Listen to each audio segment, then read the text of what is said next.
salmo da nossa reflexão esta noite. Um salmo bem conhecido, um salmo muito especial. Eu quero compartilhar aqui com vocês, eu sei de memória este salmo, no entanto, eu vou ler aqui na Bíblia para que nós possamos saborear cada palavra deste salmo. Diz assim a Bíblia, a palavra de Deus: bem-aventurado o homem que não anda no conselho dos ímpios, não se detém no caminho dos pecadores, nem se assenta na roda dos escarnecedores. Antes o seu prazer está na lei do Senhor, e na sua lei medita de dia e de noite. Ele é como árvore, plantada junto à corrente de águas, que no devido tempo dá o seu fruto, e cuja folhagem não murcha, e tudo quanto ele faz será bem-sucedido. Os ímpios não são assim, são, porém, como a palha que o vento dispersa. Por isso os perversos não prevalecerão no juízo, nem os pecadores na congregação dos justos. Pois o Senhor conhece o caminho dos justos, mas o caminho dos ímpios perecerá. Dá vontade de dizer amém, não é? Amém.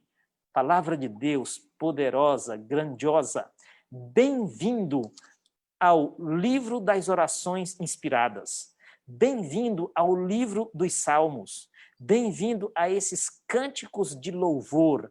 Sabe, o salmo inaugural, o salmo que abre o saltério, o salmo de número 1, é exatamente um salmo muito especial que eu sei que você conhece e que você ama.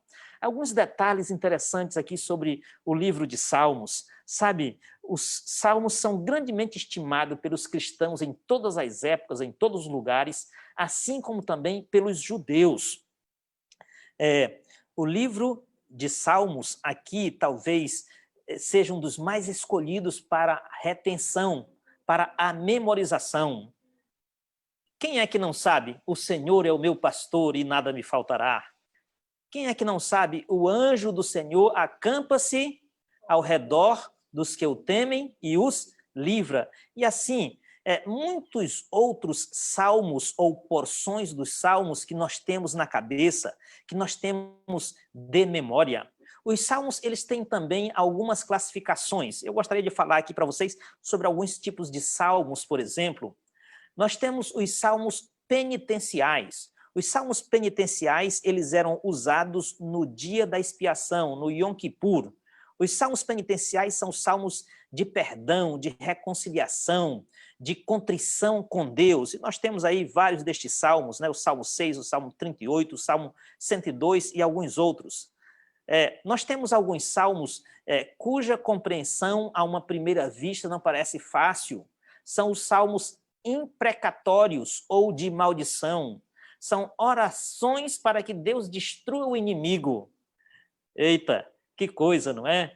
Só que, no entendimento do salmista, do escritor bíblico, aqueles que eram inimigos do povo de Deus eram inimigos de Deus. Por isso, esses salmos, e nós temos alguns deles também, como, por exemplo, o Salmo 35, o Salmo 58, o Salmo 69, e mais alguns, estou apenas dando alguns exemplos. Nós temos os salmos litúrgicos, são belos, são bonitos. Os salmos litúrgicos, eles eram cantados pelos peregrinos quando se aproximavam da porta de Jerusalém. Talvez o mais conhecido é o Salmo 24, levantai, ó portais eternos, as vossas cabeças, diz o Salmo litúrgico 24. Nós temos os salmos históricos que recapitulam a história do povo de Israel e ensinam preciosas lições para o povo de Deus hoje. Nós temos os salmos de peregrinação ou cânticos de ascensão, eram cantados na estrada quando o povo de Israel ia para as festas anuais. Talvez o mais conhecido deles seja o Salmo 121, não é? Elevo os meus olhos para os montes, de onde virá o meu socorro vem do Senhor que fez o céu e a terra. Esse é um salmo de peregrinação, cantado ao longo da estrada, quando o povo de Deus ia para as festas em Jerusalém. Nós temos os salmos reais ou messiânicos. Os salmos messiânicos, eles são os mais citados no Novo Testamento. Dois destes salmos, o salmo, inclusive é esse mesmo, o Salmo 2, é o primeiro salmo messiânico, não é? falando aí sobre a coroação, a unção do rei, e isso é aplicável a Jesus. Mas outro salmo messiânico também é o Salmo 110, não é? Onde fala que Jesus é sacerdote segundo a ordem de Melquisedeque. São salmos messiânicos. Mas e o Salmo 1? O salmo que nós lemos aqui há pouco. O Salmo 1, ele é conhecido como Salmo de Sabedoria ou Salmo didático. É um salmo usado para o ensino. Ele é também chamado de Cântico da Soleira, porque os judeus costumavam escrever esse salmo e colocar na entrada da porta da casa deles. Ok? Salmo da Soleira, salmo didático. Algo muito oportuno também sobre o Salmo 1. Não sabemos quem foi o autor do Salmo 1. Ele é considerado um dos salmos órfãos. Não sabemos quem é o pai. No entanto, é um salmo grandemente apreciado por todas as pessoas, em todas as épocas, em todas as latitudes, independente da condição social e idade. O Salmo 1 é esse salmo poderoso que inaugura o saltério, que abre o livro de Salmos, não é? E ele começa com uma palavra que tem um significado tremendo, a palavra bem-aventurado. Você lembra que quando Jesus iniciou o Sermão do Monte, ele começou com que palavra? Bem-aventurado, não é? Daniel encerra o seu livro com uma bem-aventurança. E João começa o Apocalipse com uma bem-aventurança. E no Apocalipse nós temos 7 bem-aventuranças. A palavra bem-aventurado, ela não consegue ser traduzida em toda a sua beleza na língua portuguesa. Algumas versões mais modernas traduzem por feliz, mas é mais do que isso. A palavra bem-aventurado quer dizer estar de bem consigo mesmo, estar de bem com os outros, estar de bem com Deus e estar crescendo. A palavra bem-aventurado na Bíblia, no contexto bíblico, é uma palavra dinâmica. Não é aquela palavra que você está de boa, ali, tranquilo. Não, a palavra bem-aventurado é uma palavra dinâmica, que mostra crescimento, que mostra, não é, satisfação com a vida, que mostra alegria com Deus. Esse é o significado dessa palavra. E também prosperidade. A pessoa continua prosperando, a pessoa continua crescendo. Esse é o significado, não é? E, sabe, uma coisa interessante que eu acho é que quem é o feliz na história aqui? Quem é o feliz no Salmo? O Salmo diz, bem-aventurado o homem que não. O Salmo começa com uma aparente, com algo aparente negativo, não é? Não, diz o Salmo. Bem-aventurado o homem que não. Ou seja, o Salmo começa dizendo o que você não tem que fazer para ser uma pessoa feliz. É pedagógico ensinar com o não? Claro. Qual é uma das primeiras palavras que a criança aprende? Depois de papai, mamãe, não é? Qual é uma das primeiras palavras? É a palavra não. Porque em um mundo de pecado que nós vivemos, em um mundo escuro, cheio de coisas ruins, existem restrições. Deus coloca esses muros de proteção para nós. Os não de Deus são para o nosso bem. Por isso ele diz não, bem-aventurado, feliz, próspero, é aquele que não anda no conselho dos ímpios, não se detém no caminho dos pecadores, nem se assenta na roda dos escarnecedores. Aqui nós temos 3 tipos de pessoas e nós temos também 3 atitudes. Não é? Deus, ele ensina através do negativo. Lembre você aí da lei de Deus. Quantos mandamentos da lei de Deus não começam com a palavra não? Quantos mandamentos? Somente 2 que não começam com a palavra não. É o 4, lembra-te do dia de sábado para o santificar, e o 5, honra o teu pai e a tua mãe. Todos os outros começam com a palavra não. Porque Deus libertou o seu povo. Deus, ele nos liberta. E ele coloca o seu não exatamente para nós continuarmos livres e continuarmos felizes. Mas eu falei aqui, nós temos 3 tipos de pessoas e nós temos 3 atitudes. Os 3 tipos de pessoas são os ímpios, os pecadores e os escarnecedores. Os ímpios, de acordo com o Salmo 10, o verso 4, deixa eu ler para nós aqui rapidamente, diz assim o Salmo 10, o verso 4, o ímpio, na sua soberba, não investiga, que não há Deus são todas as suas cogitações. Segundo a Bíblia, o ímpio é aquele que vive como se Deus não existisse. Ele pode até dizer que crê em Deus, que acredita em Deus, mas, na verdade, a vida prática dele leva para outro lado.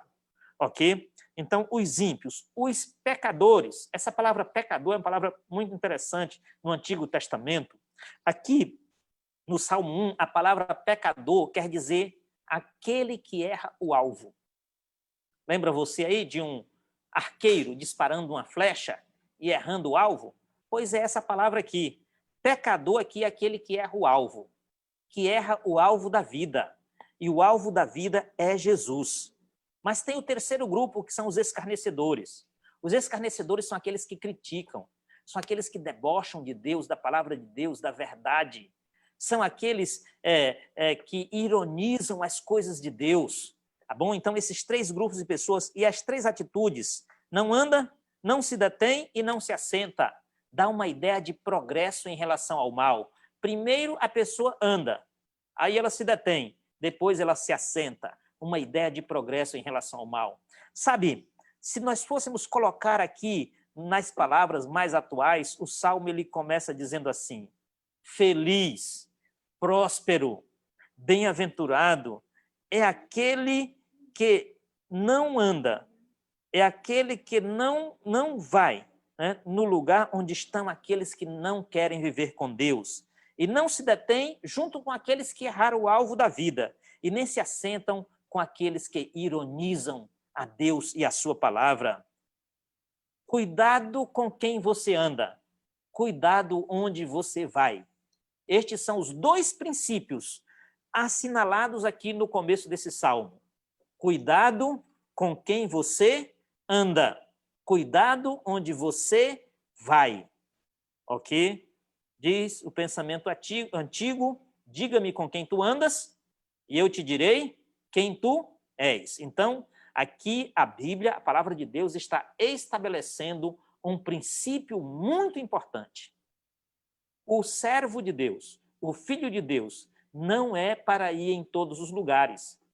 Você não precisa pisar em terreno do inimigo. Você não precisa convidar a tentação.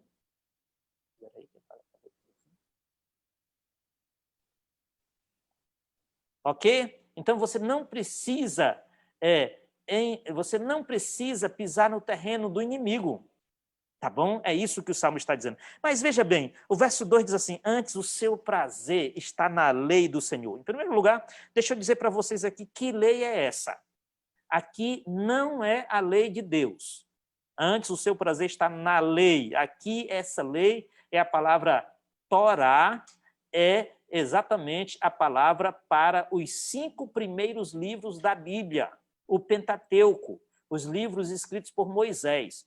Os judeus entendiam que toda a instrução, toda a orientação para uma pessoa viver bem aqui na Terra e viver com Deus, né, essas orientações elas estão ali no Pentateuco.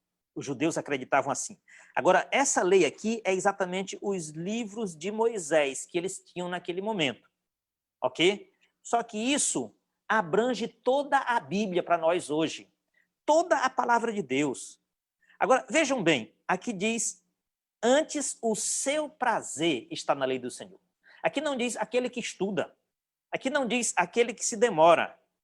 Aqui diz aquele que tem prazer em estudar, em meditar na Bíblia, na palavra de Deus.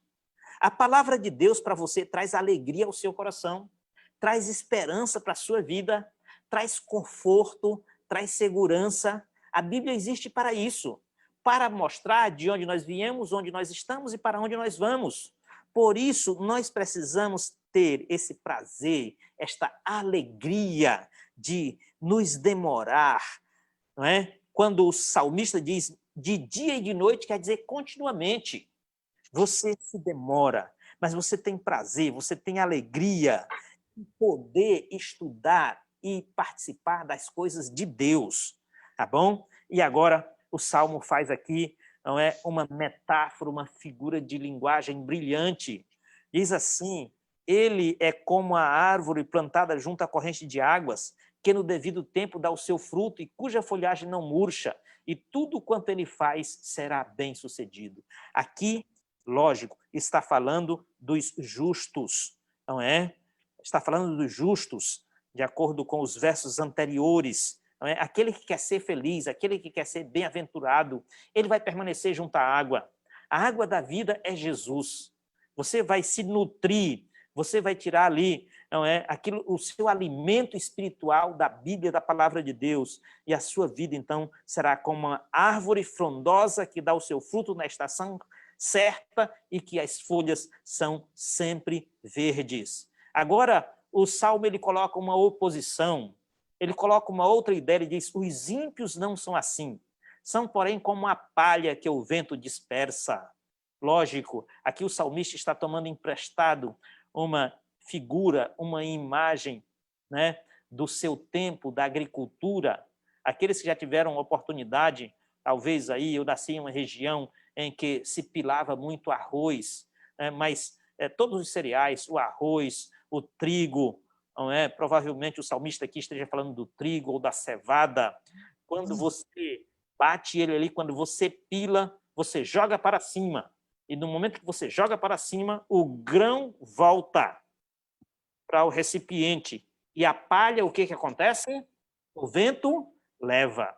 Por que o vento leva a palha? Porque a palha não tem peso. A palha não tem valor. Ok? Então, aqui está uma figura, a Bíblia comparando o ímpio, aquele que decidiu viver sem Deus, como a palha que o vento dispersa, que é jogada fora. Aí o verso 5 diz: por isso os perversos não prevalecerão no juízo, nem os pecadores na congregação dos justos, pois o Senhor conhece o caminho dos justos, mas o caminho dos ímpios perecerá. Amém. O Salmo 1, ele fala também de dois homens. O Salmo 1 fala de dois destinos. O Salmo 1 fala de duas escolhas. O Salmo 1 fala do justo. O Salmo 1 fala do ímpio.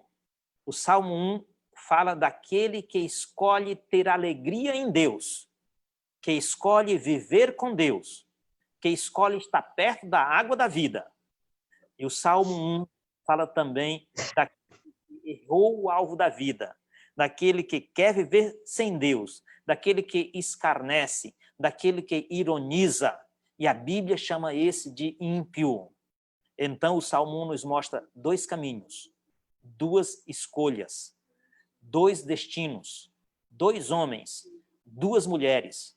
O Salmo 1, bem como toda a Bíblia, e assim também em todas as esferas da nossa vida, existe somente duas escolhas: vida ou morte.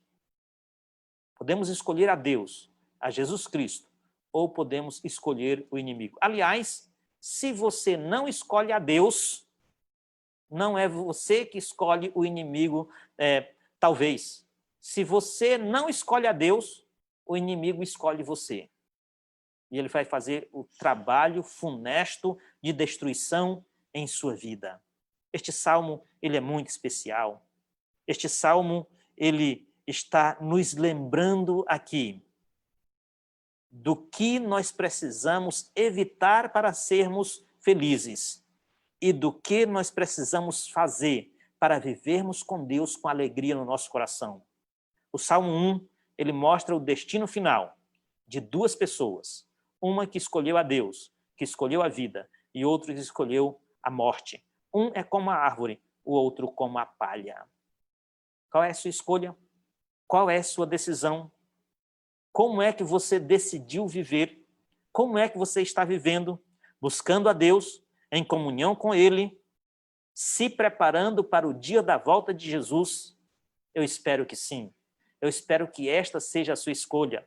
Eu espero que você esteja vivendo alegremente ao lado de Deus. Eu espero que você tenha prazer, que você tenha alegria em se demorar de dia e de noite naquilo que Deus tem para você. E eu espero que você evite todo o mal. Eu espero que você evite andar com aqueles que não querem compromisso com Deus. E assim você estará trilhando o caminho dos justos que durará para sempre. Amém. Deus seja louvado. Vamos orar? Feche seus olhos. Vamos orar. Maravilhoso Deus, nosso Pai eterno. Muito obrigado pela tua palavra. Mais uma vez, fala ao nosso coração. Quão preciosos, ó Pai, são os salmos. Eles fazem o nosso coração bater mais forte. Eles, Senhor Deus, iluminam a nossa vida, assim como toda a sua palavra. Pai, que a cada dia as nossas escolhas, as nossas decisões estejam diante de Ti. Pai do céu, Teu Santo Espírito continue iluminando nossa vida. Que nós tenhamos forças de estar sempre contigo, de escolher, Senhor Deus, o caminho do justo. Nós te agradecemos, nós te pedimos estas bênçãos no doce e sagrado nome do nosso Senhor e Salvador, Jesus Cristo. Amém. Deus abençoe você, um restante de semana muito feliz e não esqueça, vamos continuar. O sábado nós temos a adoração na igreja, transmitida ao vivo. Domingo à noite estaremos aqui, no Zoom e no Face, não é? O mistério da profecia. E na terça próxima, o estudo bíblico, o resgate da verdade. Uma boa noite, que a paz do nosso Senhor Jesus Cristo alegre o seu coração e continue presente na vida de cada um de nós. Amém.